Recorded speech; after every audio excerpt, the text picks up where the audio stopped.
Bonjour, morning brief du 13 février 2025. Alors la bourse de Casa reprend des couleurs et termine sur une note positive, reprend sa tendance haussière et termine donc sur une note positive avec un MASI qui a aligné une hausse de 0,74%, portant ses gains à 10,97%, dont des volumes qui sont encore très importants, plus de 666 millions de dirhams échangés sur le marché central, où la part Jacine Maroc était le titre le plus actif avec un volume de 190 millions 245 000 dirhams, 95 millions 827 000 dirhams échangés sur Etisalat al-Maghreb, et 64 millions 975 000 dirhams de volume transigé sur Tijani Wafé. Bon, pour ce qui est des principaux écarts de la journée, a signalé la hausse de 7,35% pour eBayMaroc.com.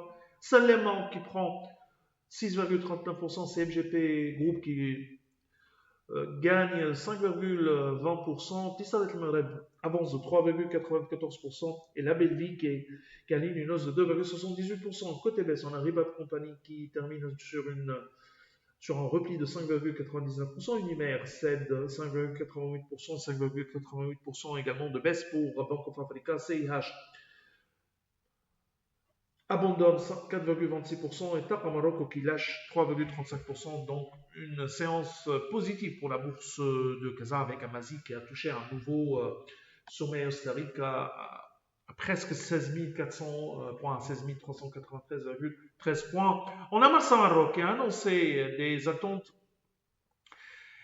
globalement en ligne avec nos attentes, voire légèrement supérieures à nos attentes, avec des prévisions qui étaient optimistes et qui sont confirmés par les réalisations de Mars Maroc, avec une croissance du chiffre d'affaires consolidé de 16% à 5 milliards 8 millions de dirhams, soutenu bien sûr par un trafic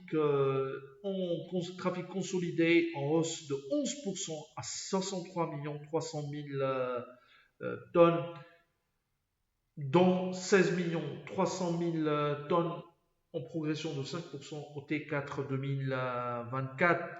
Le trafic conteneurisé affiche une hausse de 13% à 2 900 000 équivalents 20 pieds. D'une manière générale, le trafic était soutenu et une activité soutenue au cours de 2024.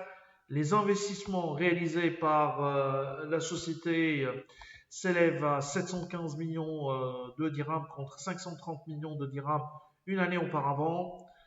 La dette nette consolidée est encore négative à 792 millions de dirhams, négative de 792 millions de dirhams encore par rapport au 39. Donc ça se confirme, cette amélioration de la situation bilancielle avec un excédent de cash donc qui dépasse 792 millions de dirhams, dont en endettement brut de 1 598 millions de dirhams. Donc des réalisations qui sont en ligne avec nos attentes, puisqu'on s'attendait à un chiffre d'affaires légèrement au-dessous de 5 milliards de dirhams à 4 milliards 947 millions de dirhams. Il y a également Doha qui annonce l'émission donc d'un emprunt obligataire de 750 millions de dirhams qui s'insère dans son programme de désendettement ou d'amélioration de sa structure bilancielle.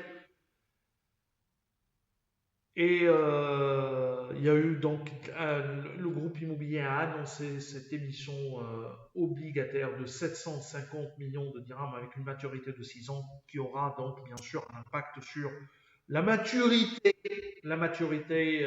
consolidée du groupe immobilier, qui vise bien sûr à rallonger la maturité de la dette du groupe immobilier de Doha. C'est tout ce qu'on a pour ce matin. Nous vous remercions pour votre attention. On vous donne rendez-vous pour demain matin en vous souhaitant une bonne journée. Au revoir.